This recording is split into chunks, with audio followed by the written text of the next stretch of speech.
こんにちは、BS エイコリンです。今回は動画のコメントで視聴者さんから序盤にキャンペーン以外での装備の集め方とおすすめ装備を教えてくださいとリクエストいただきました。ありがとうございます。ということで、ダンジョンでの装備の集め方とおすすめ装備を動画にさせていただきます。皆さん、他にもリクエストがありましたら必ず動画化するとは限りませんが、コメントに書いていただけると嬉しいです。それではまず、ダンジョンでの装備の集め方。序盤はダンジョンの中でも比較的倒しやすく、ステージを進めやすいドラゴンの巣がおすすめです。ドラゴンの巣を周回して、いい装備を集めていきます。自分の中でもランクやレア度が高い装備が出たら、装備をレベル12まで上げて、さらにステージを進めていきます。装備のレベルアップグレードはこの画面でなくてもいいです。レベル16まで上げても問題ないですが、シルバーをかなり消費してしまうので、レベル12まで上げるのがおすすめです。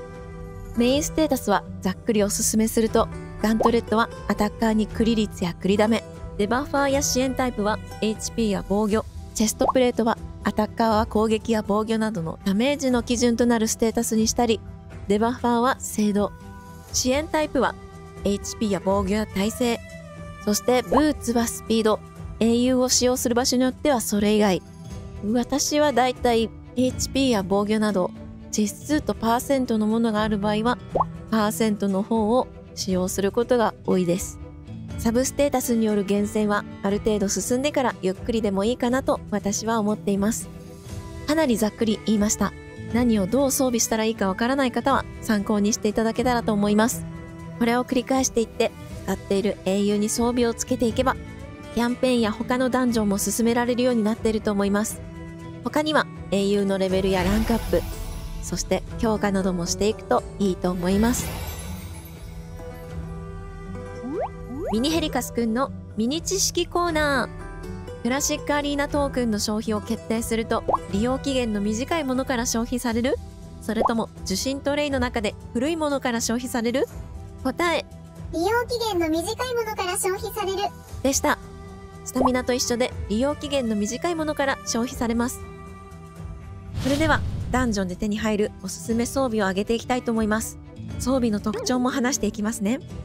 ドラゴンの巣で手に入るおすすめ装備。スピード2セットでスピードプラス 12%。1年経った今でもたくさん使用しています。スピード値が高いほどランメーターも早く溜まります。最初に動けるかもスピード値で左右されます。ライフスチール4セットで与えたダメージの 30% が回復。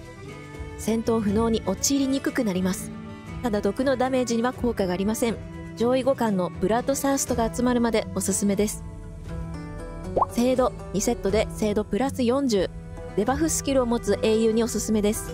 上位互換のパーセプションが揃い始めるまでとても有用です。毒4セットで毒 2.5%、2ターン発動率 75%。ターゲットの最大 HP に基づいてダメージを与えていきます。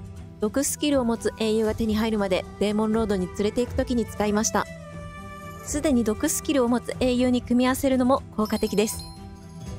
炎の騎士で手に入るおすすめ装備。猛攻4セットで敵の防御力 25% を無効化。効果は防御力無視スキルと累積されます。アタッカーにおすすめです。治癒4セットで治癒ボーナス 20%。そして治癒ボーナスで破壊された HP を復元。自身がスキルで発動した分のみ適用されます。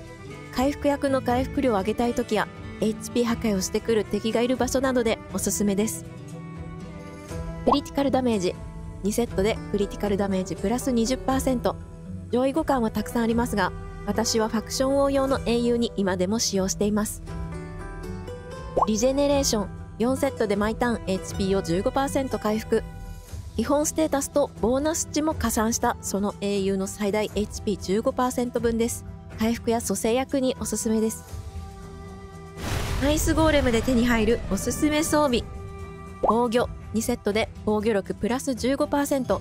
防御力を高めたい英雄におすすめです。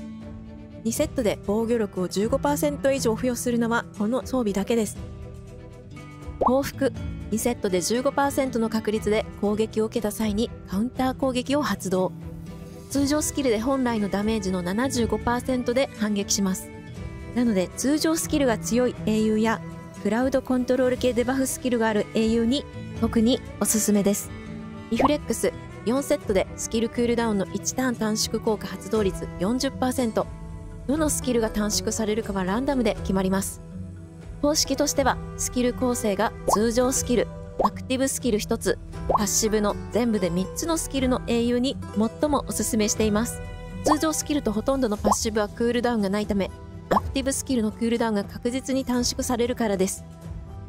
リフレックスは私はまだ使ったことがないけど、これから使おうと思っています。視聴者さんもおすすめしてました。スパイダーの巣。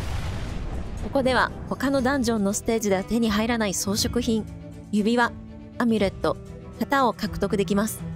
特殊な効果がないスタンダードな装飾品ですが、序盤以降も十分に活躍します。